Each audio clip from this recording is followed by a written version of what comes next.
नमस्कार, हिंदी प्रतियोगिता के यूट्यूब चैनल में आपका स्वागत है। आज हम डिस्कस करेंगे हिंदी साहित्य के 25 अति महत्वपूर्ण प्रश्न, जो आपके आने वाले यूजीसी नेट, जेआरएफ, सेट या फिर हिंदी की जितनी भी परीक्षाएं हैं, सभी के लिए बहुत ही इम्पोर्टेंट है। तो वीडियो को ध्यान से देखें और एंड तक बने रहें। तो चलिए शुरू करते हैं। पहला प्रश्न है, परिमल किस कवि की रचना है? तो परिमल जो है वो सूर्यकांत त्रिपाठी निराला जी की रचना है। तो अगर निराला जी की अन्य रचनाओं की बात की जाए तो अनामिका, गीतिका, तुलसीदास, कुकुरमुत्ता, केला और नए पत्ते, अर्चना, सरोज समृद्धि, आराधना, गीतमुंज, अपरा, ये सभी जो है इनकी कुछ मुख्य रचनाएं हैं। तो इन्हें भी आप याद रखें। इसके अलावा अन्य जितने भी रचनाकार दिए गए हैं, पहला है मैथिली चंद्रगुप्त। तो इनकी जो प्रमुख कृतियां हैं, जयद्रथ वध, पंचवटी, झंकार, साकेत, यशोधरा, द्वापर, जय भारत एवं विष्णुप्रिया, ये उनकी कुछ प्रमुख कृतियां हैं। और फिर आते हैं जयशंकर प्रसाद।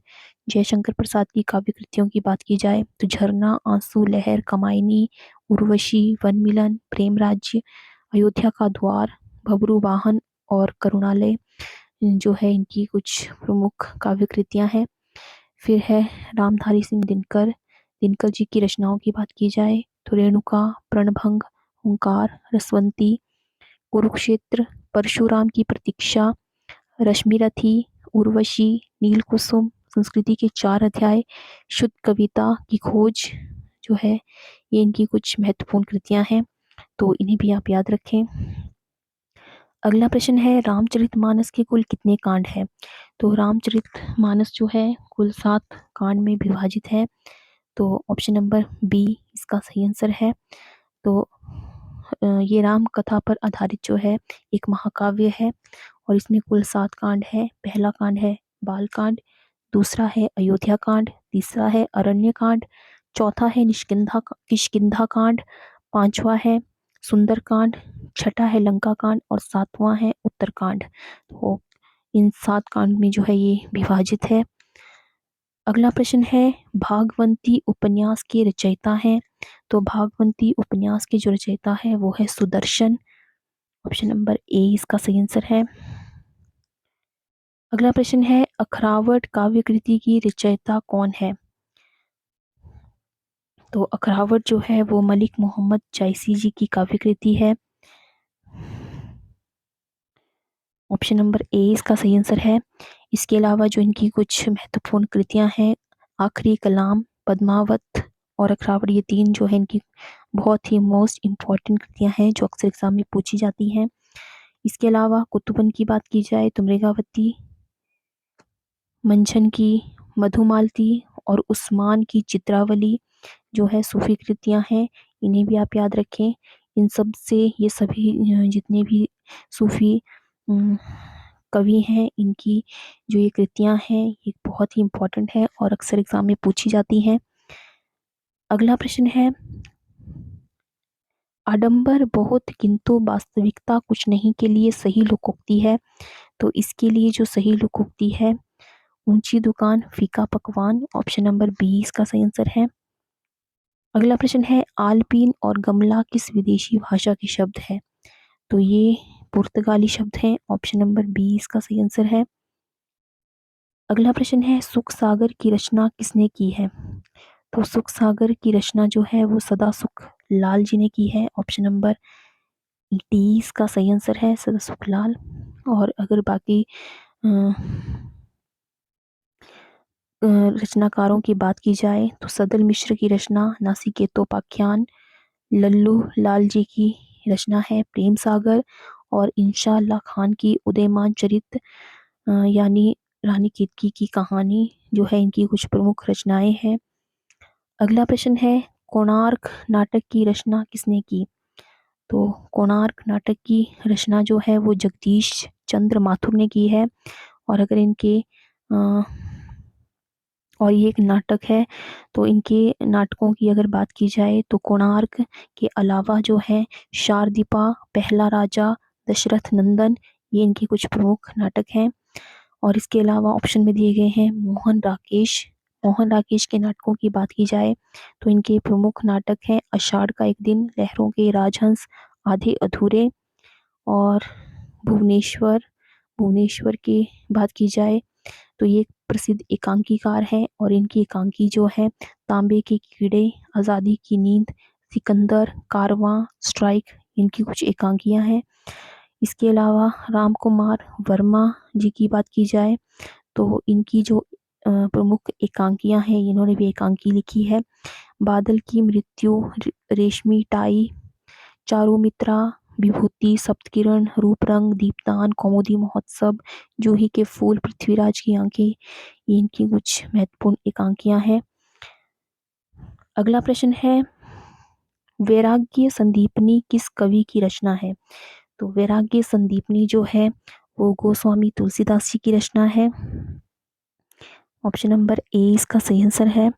और तुलसीदास जी की रचनाओं की बात की जाए तो इन्होंने बहुत सारी रचनाएं लिखी हैं और जो बहुत ही ज़्यादा इम्पोर्टेंट भी है, जैसे दोहावली, कवितावली, गीतावली, रामचरितमानस, रामाज्ञा प्रश्न, विनय पत्रिका, रामलला नहचू, पार्वती मंगल, जानकी मंगल, बरवे रामायण, वैराग्य संदीपनी, कृष्ण श्री कृष्ण गीतावली, ये सभी इनकी बहुत ही ज़्यादा महत्वपूर्ण रचनाएं हैं। इसके अलावा सूरदास सूरदास की अगर बात की जाए तो सूरसागर, साहित्य लहरी जो है इनकी कुछ प्रसिद्ध कृतियां हैं।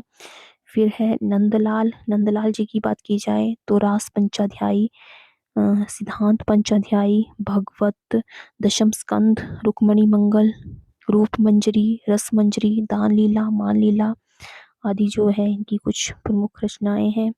और कबीरदास की तो आप सभी को पता ही होगा। इन्होंने साखी, सबद, रमैनी से जो है तीन कुछ रचनाएं की है। अगला प्रश्न है सरस्वती पत्रिका का प्रकाशन कब हुआ था? तो सरस्वती पत्रिका का प्रकाशन वर्ष जो है वो 1900 है। ऑप्शन नंबर बी इसका सही आंसर है। अगला प्रश्न है भक्ति काल के किस कवि को जड़िया विशेषण से विभूषित किया जाता है? तो जड़िया विशेषण से विभूषित किए जाने वाले जो भक्ति काल के कवि हैं वो है नंददास। ऑप्शन नंबर ए इसका सही आंसर है। नंददास की एक बहुत ही महत्वपूर्ण रचना है रास पंचाध्यायी, इसे आप याद रखें। अगला प्रश्न है राष्ट्रीय काव्य धारा के किस कवि को एक भारतीय आत्मा कहकर संबोधित किया गया है? तो वो है Makhanlal Chaturvedi ji. Option number A इसका सही आंसर है, माखनलाल चतुर्वेदी। और अगर इनकी कृतियों की बात की जाए तो हिम किरीटिनी, हिम तरंगिनी, युगचारण, समर्पण, माता, ये उनकी कुछ महत्वपूर्ण कृतियां हैं। और इसके अलावा ऑप्शन में दिए गए हैं सूर्यकांत त्रिपाठी निराला जी, इनकी जो रचनाओं की बात की जाए अनामिका, परिमल, गीतिका, तुलसीदास, ये इनकी कुछ प्रमुख कृतियां हैं। और ऑप्शन में है बालकृष्ण शर्मा नवीन, इनकी कृतियों की बात की जाए तो कुमकुम, उर्मिला, अपलक, हम विश्वव्यापी, जन्म के, बिनावा, स्तवन, ये जो है इनकी कुछ प्रमुख कृतियां हैं। और इसके अलावा ऑप्शन में दी गई हैं सुभद्रा कुमारी चौहान, और इनकी कृतियों की बात की जाए तो त्रिधारा, मुकुल और जलियांवाला बाग में बसंत, इनकी कुछ महत्वपूर्ण कृतियां हैं। तो अगला प्रश्न है शिव शंभू के चिट्ठे के लेखक हैं? तो शिव शंभू के चिट्ठे के जो लेखक हैं वो है बाल मुकुंद गुप्त। बाल गुमुत- कुमुद बाल मुकुंद गुप्त जो है हिंदी साहित्य में शिव शंभू का चिट्ठा के लिए काफी प्रसिद्ध है। और ये चिट्ठे जो है भारत मित्र में 1904 और 1905 में प्रकाशित हुए थे। और ये तत्कालीन गवर्नर जनरल लॉर्ड कर्जन को संबोधित करके लिखे गए थे। और भारतेंदु हरीशचंद्र जी जो थे की 70 काव्य कृतियां जो है भारतेंदु ग्रंथावली में संकलित है। और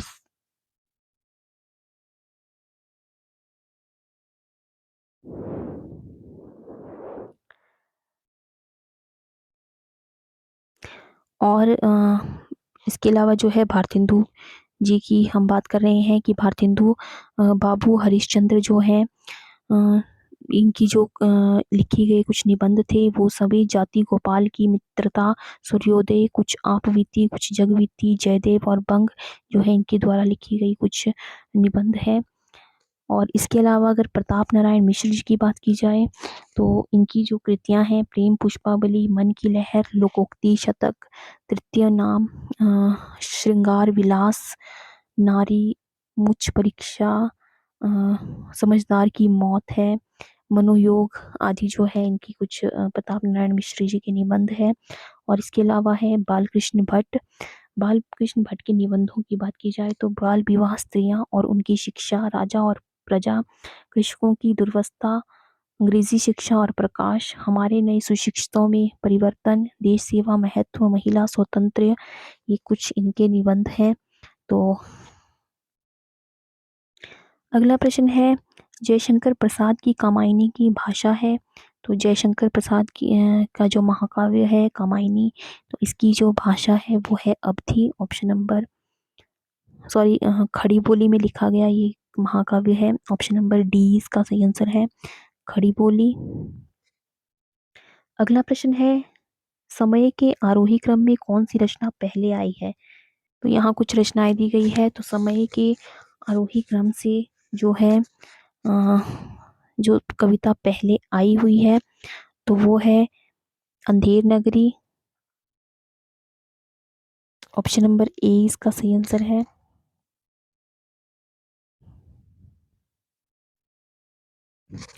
अगला प्रश्न है हिंदी अपने जन्म से ही ब्रजभाषा की प्रवृत्ति के साथ खड़ी बोली की प्रवृत्ति को लिए आई थी। ब्रजभाषा के हाथ में हाथ दिए खड़ी उतरी, बोली उतरी। यह कथन निम्न में से किसका है। तो ये कथन जो है वो आचार्य रामचंद्र शुक्ल का दिया गया है। ऑप्शन नंबर बी इसका सही आंसर है। अगला प्रश्न है मिश्र बंधु विनोद नामक हिंदी साहित्य के इतिहास लेखकों के नाम हैं। तो इसके जो नाम है वो हैं गणेश बिहारी मिश्र, श्याम बिहारी मिश्र और सुखदेव बिहारी मिश्र। तो ऑप्शन नंबर बी इसका सही आंसर है। इन्हें मिश्र बंधु भी कहा जाता है। अगला प्रश्न है इनमें से कौन सा कथन असत्य है। तो असत्य कथन जो है वो ये है कि संत तुलसीदास ज्ञानश्री शाखा के कवि हैं। ऑप्शन नंबर डी इसका सही आंसर है। निर्गुण काव्य और उपधाराओं को ज्ञानश्री शाखा और प्रेमाश्री शाखा कहा गया है। और प्रेमाश्री शाखा ही हिंदी का सूफी काव्य भी कहलाता है। और कबीर आदि निर्गुण संतों के साहित्य को जो है ज्ञानश्री शाखा कहा जाता है। तो ये इससे जुड़ा हुआ कुछ तथ्य है। अगला प्रश्न है इनमें से कौन सा ग्रंथ केशव का नहीं है। तो केशव के द्वारा लिखे गए जो ग्रंथ हैं वो हैं कवि प्रिया, रसिक प्रिया, वीर सिंह चरित, ज्ञान गीता, रत्नावली, जहांगीर जस चंद्रिका। तो अगर केशव जी के द्वारा जो लिखा हुआ ग्रंथ नहीं है तो वो है भाषा भूषण। ये जो है इन्होंने नहीं लिखा है। अगला प्रश्न है आचार्य रामचंद्र शुक्ल ने हिंदी साहित्य का इतिहास के आधुनिक गद्य साहित्यिक परंपरा का प्रवर्तन के अंतर्गत प्रथम उत्थान की कालाविधि निर्धारित की है। तो इनके अनुसार जो है हिंदी साहित्य के इतिहास की जो कालावधि है वो है 1925 से 1950। ऑप्शन नंबर बी इसका सही आंसर है। रामचंद्र शुक्ल ने जो है भारतेंदु हरिश्चंद्र 1850 से 1885 की रचना काल को जो है दृष्टि में रखकर 1925 संबत से 1950 की अवधि को जो है नई धारा अथवा प्रथम उत्थान की संज्ञा दी है। और इस संज्ञा और इस काल को जो है हरिश्चंद्र तथा उनके सहयोगी लेखकों ने कृतित्व से समृद्ध माना है। अगला प्रश्न है वैदेही वनवास नामक काव्य लिखा है। तो वैदेही वनवास जो है वो अयोध्या सिंह उपाध्याय द्वारा लिखा गया काव्य है। और अगर अयोध्या सिंह उपाध्याय के काव्य ग्रंथों की बात की जाए तो प्रिय प्रवास, पदम प्रसून, चुपते चौपते, चौखे चौपते, बोलचाल, रस कलश, वैदेही बनवास जो है इनके कुछ प्रसिद्ध काव्य ग्रंथ हैं। अगला प्रश्न है रत्नाकर शब्द किस कवि के साथ जुड़ा हुआ है? तो रत्नाकर शब्द जो है वो जगन्नाथ अब्र का बद्री नारायण रसा का भारतेंदु सॉरी रत्नाकर शब्द जो है वो जगन्नाथ रत्नाकर के साथ जुड़ा हुआ है। और इसके अलावा जो है बद्री नारायण बद्री जो है वो नारायण के साथ जुड़ा हुआ है। रसा का जो है हरीशचंद्र के साथ जुड़ा हुआ है। इस तरह से कुछ जो है नाम जो है कवियों ने अपने साथ जोड़े हुए हैं। अगला प्रश्न है रंग में भंग नामक काव्य कृति के रचयिता हैं। तो रंग में भंग नामक काव्य कृति के जो रचयिता हैं वो है Maithili Sharan Gupt. Option number C इसका सही आंसर है।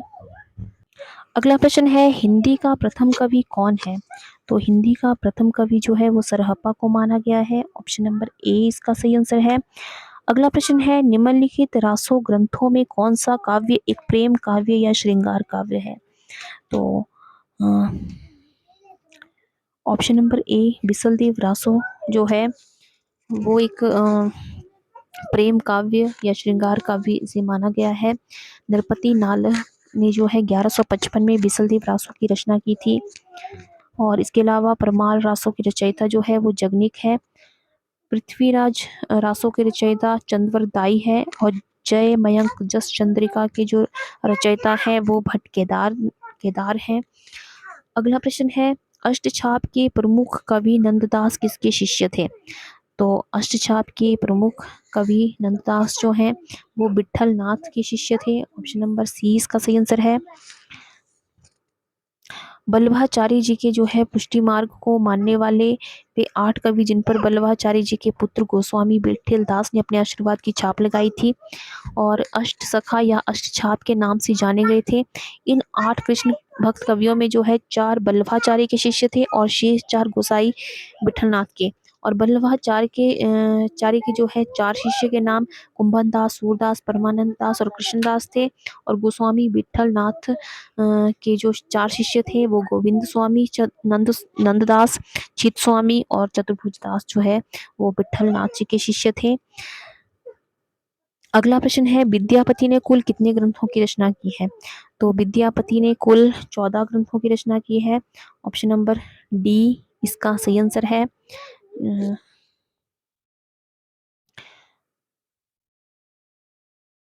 तो ये थे आज के हिंदी साहित्य से जुड़े हुए 25 मोस्ट इम्पॉर्टेंट क्वेश्चंस। तो आई होप आपको ये वीडियो पसंद आया हो। तो वीडियो को लाइक करें और शेयर करें और अगर चैनल को अभी तक आपने सब्सक्राइब नहीं किया है तो चैनल को सब्सक्राइब करें। तो आज की वीडियो में बस इतना ही। मिलते हैं एक नई वीडियो में कुछ नए प्रश्नों के साथ। तब तक के लिए जय हिंद, जय भारत।